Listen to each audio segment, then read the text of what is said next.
Assalamualaikum warahmatullahi wabarakatuh. Nama saya Abang Haris Ikmal. Nombor pendaftaran 05DEE23F1078.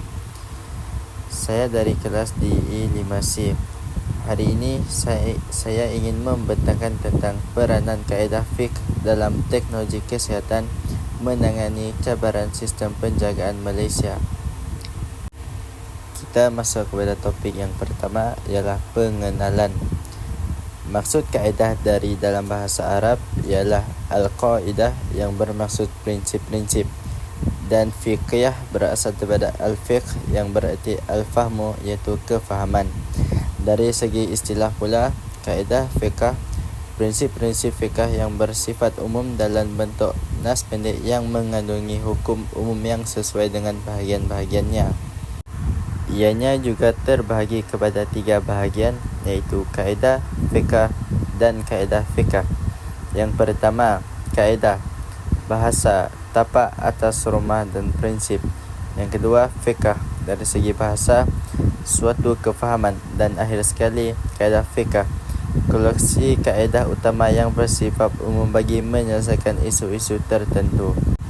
Kandungan yang seterusnya adalah kaedah-kaedah asas fiqh. Ianya terdapat 5 kaedah-kaedah asas fiqh. Yang pertama adalah al-umur bi maqasidiha. Yang kedua, al-yakin la yuzallu bil asyaq. Yang ketiga, al-masyaqqah tajlibu al-taysir. Yang keempat, al-darar yuzal. Dan yang terakhir, al-adah muhakkamah. Kita beralih kepada kandungan yang seterusnya, iaitu terdapat 3 peranan kaedah fiqh dalam teknologi kesihatan. Yang pertama, panduan dalam inovasi. Yang kedua, menentukan hukum rawatan dan ubat. Dan yang terakhir, keseimbangan dunia dan akhirat. Seterusnya, kita beralih kepada cabaran kesihatan di Malaysia. Terdapat beberapa, tetapi saya ingin membentangkan tentang 3 sahaja, iaitu yang pertama, kos rawatan semakin meningkat. Yang kedua, sumber halal terhad dalam ubat dan peralatan perubatan. Dan yang terakhir, pengaruh teknologi asing yang status halal atau haram tidak jelas. Kandungan yang seterusnya, penyelesaian melalui kaedah fiqh. Yang pertama, kita dapat kaedah al-darurat tubih al-mahzurat. Ianya bermaksud darurat membolehkan perkara haram.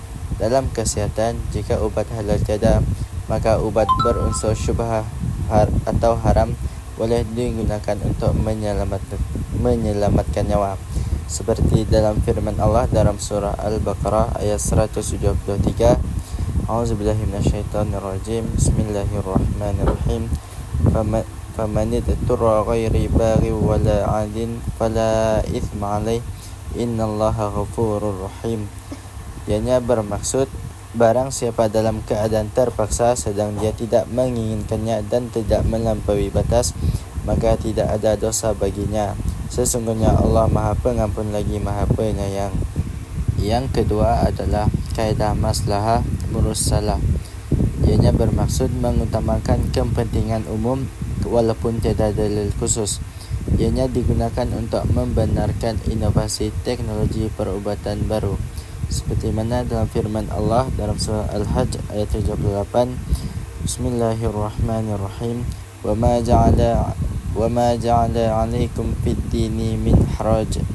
Ianya bermaksud dan dia Allah tidak menjadikan kesukaran untuk kamu dalam agama. Dan yang terakhir, kaedah Sa'ad al-Zarai, menutup jalan yang boleh membawa kepada mudarat atau kemungkaran. Dalam kesihatan, teknologi yang berpotensi disalahguna mesti dikawal. Seperti Allah berfirman dalam surah An-Nisa ayat 29, "Wa ma taqtulu anfusakum innallaha kana bikum rahima." Ianya bermaksud, dan janganlah kamu membunuh diri, sesungguhnya Allah adalah Maha Penyayang kepadamu. Kesimpulan dari apa yang saya bentangkan pada kali ini adalah Kaedah fikah penting sebagai panduan utama dalam mengurus teknologi kesihatan moden. Yang kedua, ia membantu menyelesaikan cabaran sistem kesihatan Malaysia, iaitu isu halal haram, etika rawatan, kos dan penyalahgunaan teknologi. Yang ketiga, kaedah fikah memastikan setiap inovasi dan rawatan menepati maqasid syariah, iaitu menjaga agama, nyawa, akal, keturunan dan harta. Yang keempat, dengan panduan fikah, Malaysia berpotensi menjadi pusat perubatan halal yang diyakini umat Islam. Akhir sekali, teknologi kesihatan mesti seiring dengan syariah agar rawatan yang diberikan halal, beretika dan selamat. Ini adalah sumber rujukan untuk pembentangan saya pada kali ini. Sekian, terima kasih. Assalamualaikum warahmatullahi wabarakatuh.